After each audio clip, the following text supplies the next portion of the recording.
Assalamualaikum warahmatullahi wabarakatuh. Perkenalkan, nama saya Rifana Septiani dari S1 Keperawatan 2023 Stikes Pekanbaru Medical Center dengan NIM 2301005. Dan sekarang saya akan menjelaskan tentang sistem sel saraf atau neuron, mengenal struktur, jenis, dan fungsinya untuk memenuhi tugas praktikum kami, yaitu pelajaran anatomi fisiologi.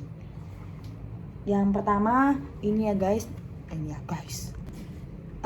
Yang pertama, apa itu sel saraf atau neuron? Sel saraf adalah unit struktural dan fungsional dasar dari sistem saraf.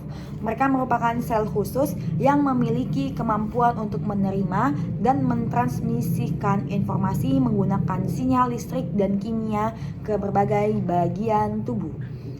Setiap neuron terdapat dari beberapa komponen penting yang berperan dalam pengolahan dan transmisi informasi.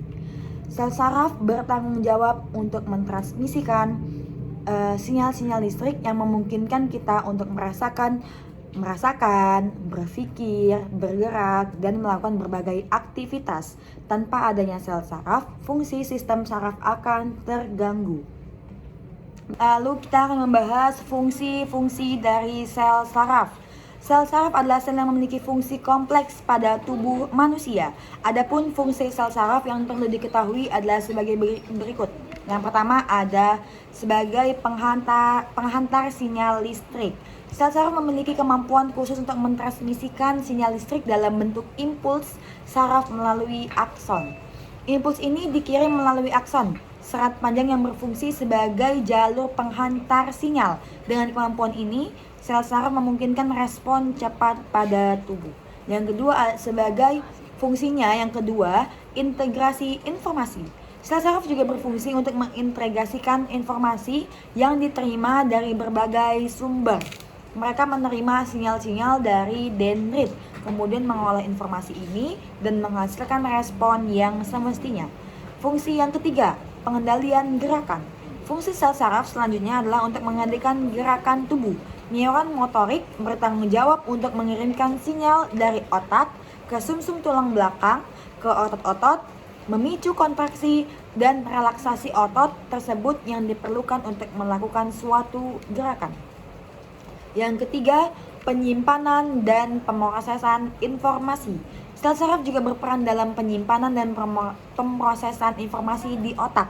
Dalam sistem saraf yang kompleks, sel saraf membentuk sirkuit dan jaringan yang mengolah dan menyimpan informasi. Hal ini memungkinkan manusia untuk mengingat, mempelajari hal baru, dan memproses informasi. Ada 3 jenis dari sel-sel saraf. Yang pertama ada neuron sensorik. Neuron sensorik juga dikenal sebagai sel saraf aferen, bertanggung jawab untuk menerima rangsangan sensorik dari lingkungan eksternal atau organ-organ tubuh.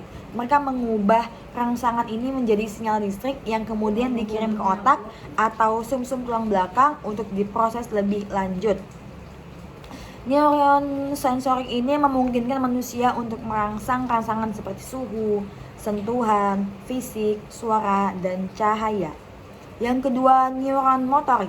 Neuron motorik atau sel saraf eferen adalah sel saraf yang berperan dalam mengirimkan sinyal dari otak atau sumsum tulang belakang menuju efektor, otot-otot, dan kelenjar-kelenjar di seluruh tubuh. Sel saraf ini juga berperan dalam mengkoordinasikan gerakan dan respon motorik tubuh. Neuron motorik memicu kontraksi otot yang diperlukan untuk bergerak, melakukan aktivitas fisik, dan merespon rangsangan yang diterima. Dan yang ketiga ada neuron penghubung atau interneuron.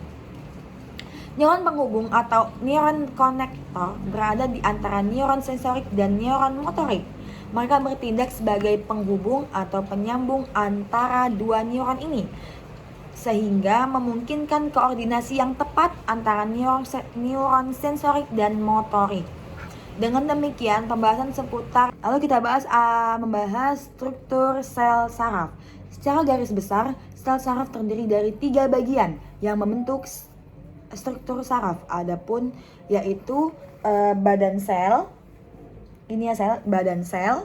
Yang kedua ada dendrit, dan yang ketiga ada akson.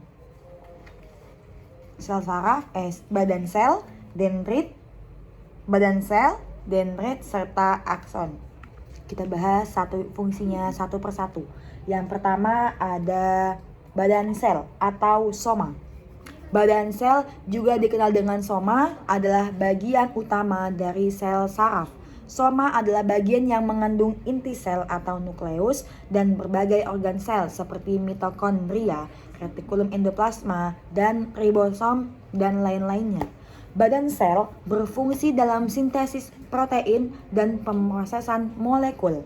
Selain itu, fungsi penting lainnya dari badan sel adalah untuk memproduksi neurotransmitter, yaitu adalah zat kimia yang memungkinkan neuron untuk berkomunikasi satu sama lain.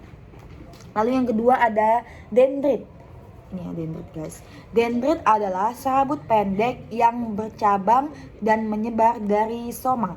Fungsi dendrit dalam sel saraf adalah sebagai penerima sinyal dan informasi dari neuron lain atau sumber-sumber eksternal seperti sel sensorik dan menyalurkan informasi tersebut ke badan sel.